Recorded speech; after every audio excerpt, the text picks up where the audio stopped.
we have had some investigation sites that have had some very dark energies. And had it not been for, some people call it intuition. I call it my spirit guides. Had it not been for my guides warning me of certain situations, it could have ended up very badly. I have been to a site where I actually have been scratched. Yeah, we've been in some situations where we've actually collected evidence on video recording, audio and visual with things moving, voices on recordings, things like that. So it's kind of nice sometimes to have that backup on a recording to coincide with things that I am picking up, and saying that I'm getting from my spirit guides. It's really nice to have that validation.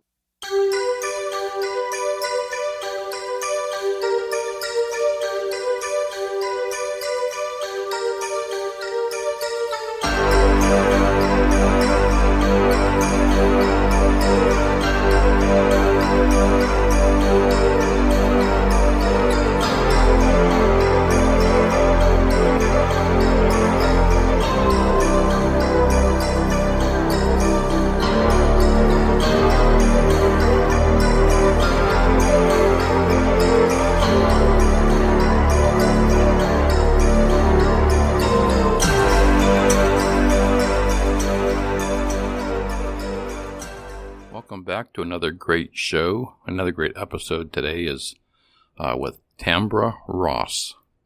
She's a paranormal investigator with the Paranormal Investigations of Oklahoma.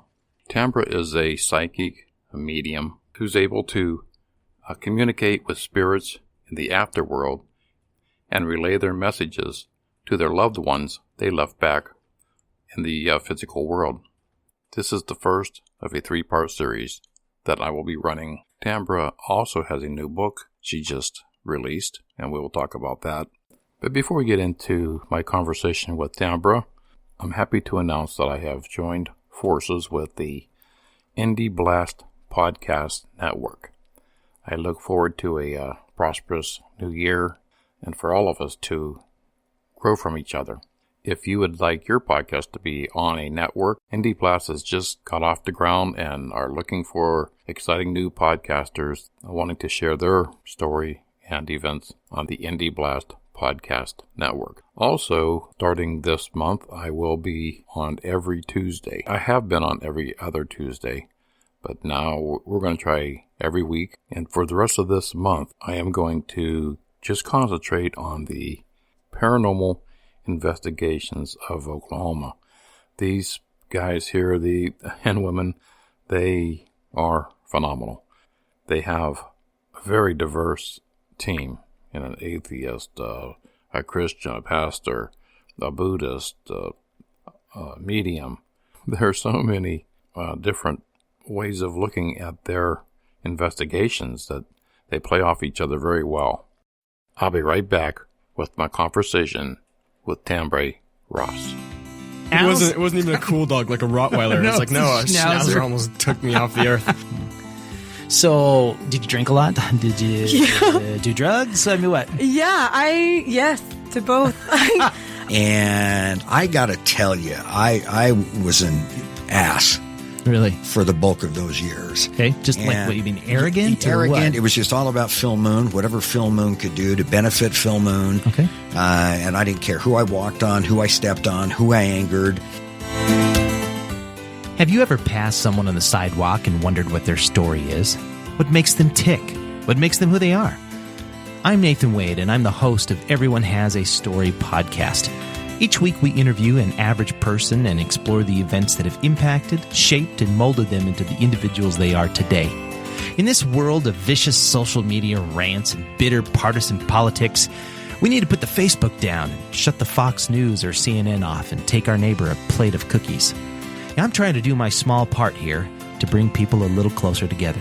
So grab your favorite beverage, find a comfy chair, and join me in on the conversation.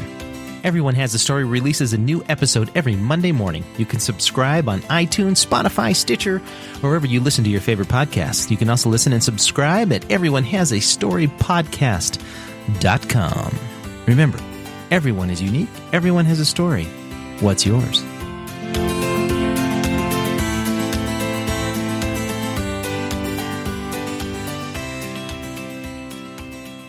Okay, I'm excited today to have Tambre Ross on the show.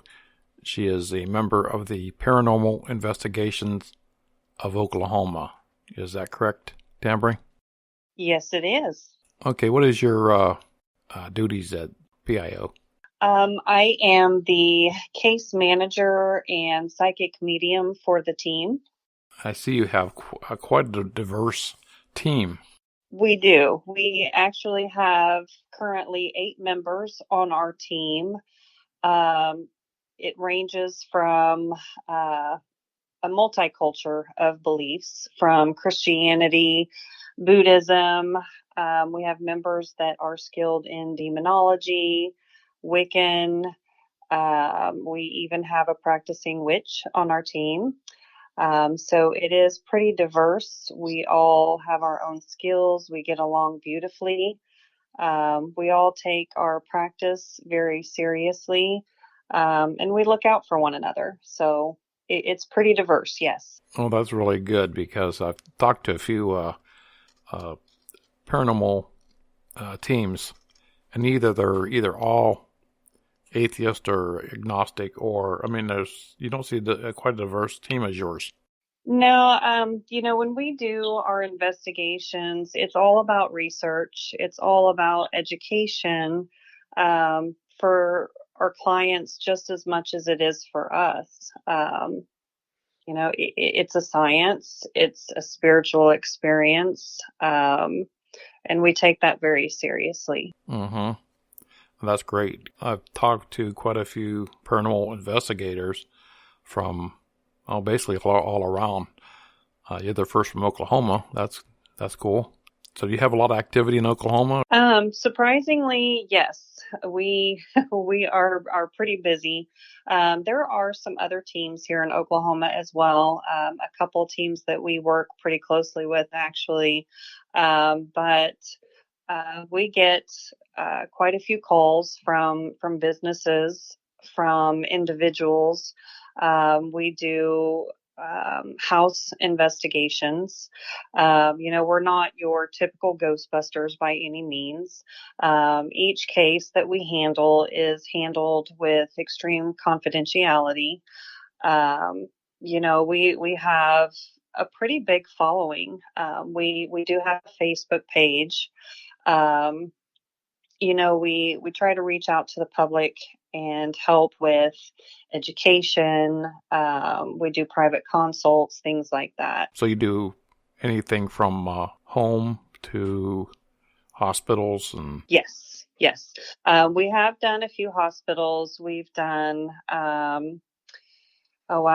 we've done bookstores. We have done shoe stores. We've done mental hospitals. We have done several private residences, for the sake of privacy, unless we have permission, we don't disclose those. Typically how it works is a lot of our cases are done through referrals. Or they reach out through social media, or they find us somehow. They'll reach out either to the team owners or through myself, and we have a process that it's a pretty in-depth questionnaire that we go through. When they call us, things that we have to ask before we ever go to an investigation site. So, it's not at all like what you see on TV at first. Mm-hmm. Very professional. I like that. Yes. I see that you have a new book coming out, or you're writing a new book? I actually just finished my very first book. Yes. It is, it's called To Me with Love.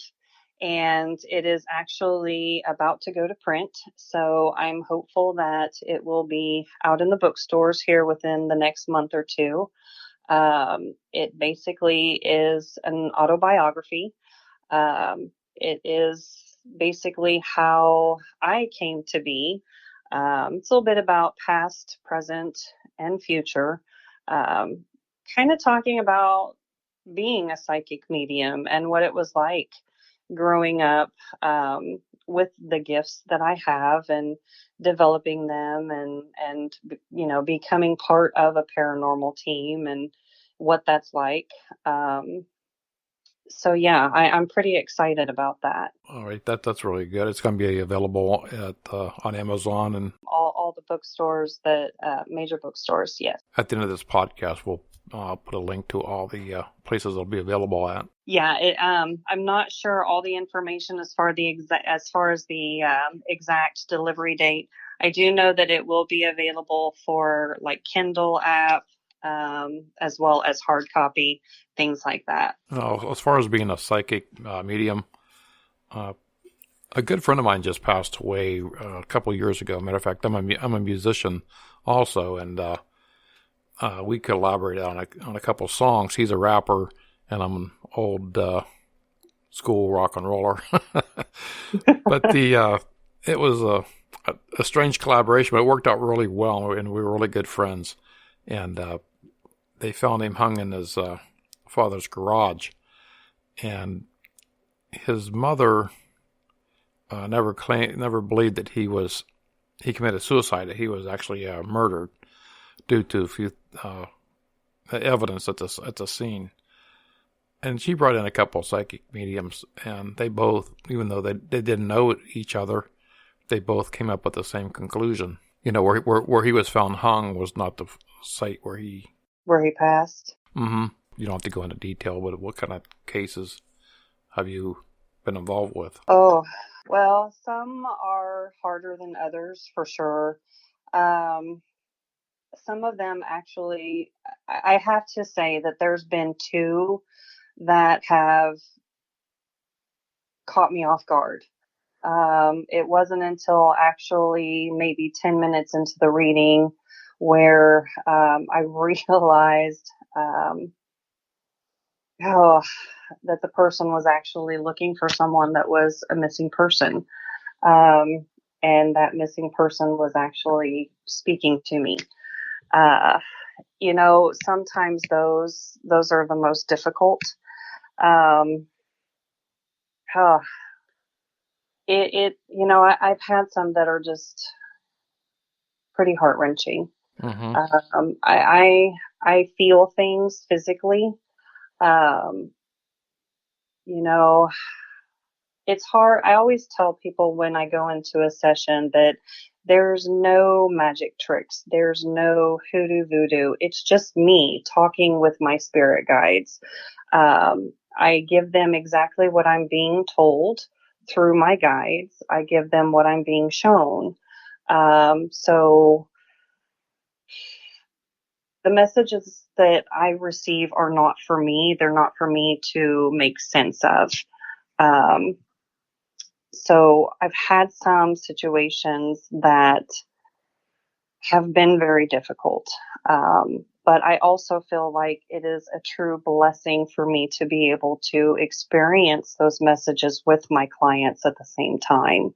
Mm-hmm. I have a lot that have become great friends. So I enjoy being able to share those messages with my clients. Do you find it's harder have you ever been involved with anything that's close to home, like, excuse me, that's personal, like family? Oh, yes. Outside of family. I don't read for family just simply because, I had a friend one time ask me, well, what about with your children? I am a mom. I have 3 wonderful children and I have grandchildren. I'm still a mom. I'm still human. Being a psychic medium is just, a wonderful bonus. But sometimes it is hard for me to take that part of me and separate it. But I I don't read for family simply because it is family. And there are ethical things that come with that, with being a medium. There is a boundary there. So no, when it comes to family, I don't read for them. I will refer them to someone else that I trust. That's interesting because I talked to a couple others also, and they had the same answer. Yeah. To stay away from family and close friends. Yeah. Yeah. We have ethical boundaries, and there's just certain lines that we don't cross. So. Do you use your skills in the for the paranormal investigations? Yes, very much so. In fact, I rely on them quite heavily. We have had some investigation sites that have had some very dark energies. And had it not been for, some people call it intuition. I call it my spirit guides. Had it not been for my guides warning me of certain situations, it could have ended up very badly. I have been to a site where I actually have been scratched. We've been in some situations where we've actually collected evidence on video recording, audio and visual, with things moving, voices on recordings, things like that. So it's kind of nice sometimes to have that backup on a recording to coincide with things that I am picking up, and saying that I'm getting from my spirit guides. It's really nice to have that validation. Yeah, and when you intertwine that with the other people on the team, yes, it has to work pretty good. Yeah, it is. So how many investigations do you think you've been on? Oh, wow. Well, we typically try to do at least one a month, something that we can kind of pick out ourselves. But on average, sometimes 3 a month. And I've been with the team myself for probably 3 years. So quite a few. So when the team goes out, does the whole team go?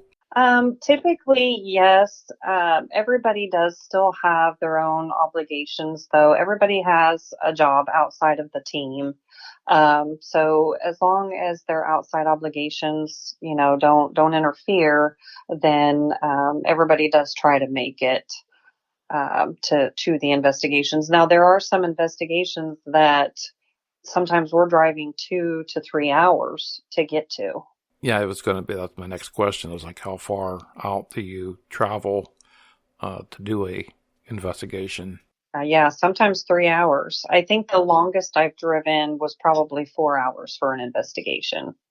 I feel like I am just kind of getting started in my career. So it's like I'm very blessed, and I'm looking forward to, a lot more investigations and helping people. I mean, that's what it's really all about. We enjoy helping people. We enjoy educating people. And, that's, if I have an opportunity to, I always tell people too that, I have no control over who comes through during the sessions. But if I have that opportunity to be able to connect someone with a loved one, that is the joy that I get out of it. What about the Oklahoma Paracon? Is that coming up this year? Or? Yes. We do that every year in October. And it's a lot of fun. It is. Every year we try to do it somewhere different. It's really just a bunch of either different teams. Some of them are local. Some of them actually come from out of state. And then people that have, an interest in paranormal or UFOs. We have people that come and speak about Bigfoot. It's really a great time. It's people from all over in the paranormal community that get together. We have vendors. you can come, if you want to buy crystals, if you want to buy books, there's a little bit of everything for everybody. So it's a 2-day event. There's always an investigation site to go to. So yeah, it's really pretty cool. Yeah, I just talked to a paranormal investigator from out of Minnesota, and they had the Minnesota Paracon. He was talking about, when I've seen yours on there from Oklahoma, and he was talking the same thing. Matter of fact, he has actually seen Bigfoot. Anything you want to tell the listeners where they can find you at? And I do have a website. It's super easy. It is just www.psychicmediumtambre.com. If you're ever in Oklahoma, feel free to look us up. We're PIO, Paranormal Investigations of Oklahoma. We have an awesome team. Paracon in October. Come see us. Come check us out. We're always there. Well, thank you, Tambre, for being on the show tonight. Thanks for having me. Take care. I want to thank Tambre for being on the show today. And make sure you tune in next week when we have Cale Epperson. He is the owner and group leader from the Paranormal Investigations of Oklahoma in our part 2 of our 3-part series. So we will see you next week. I'm your host, Al Cooley, with Ghosts in the Valley.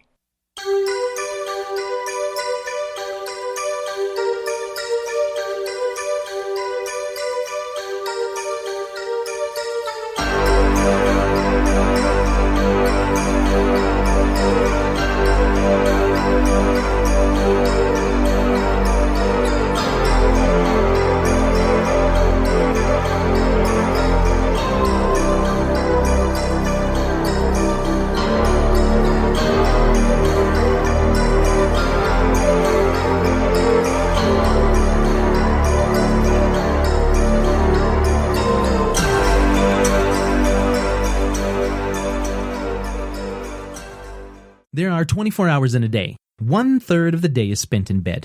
And why not be in the most comfortable you can get? Layla mattresses are more than just a foam mattress. They are copper infused and flippable. That's right, flippable. If you like a harder mattress, use one side. If you like a softer mattress, flip it over and voila. And the great thing about Layla is getting to try it out for 120 nights. That's right, 4 months. And if you decide that you don't like the mattress, Layla will pick up the cost of shipping it back and give you a full refund. Layla also offers bamboo sheets, weighted blankets, and memory foam pillows. And if you act soon, you can take advantage of their spring sale.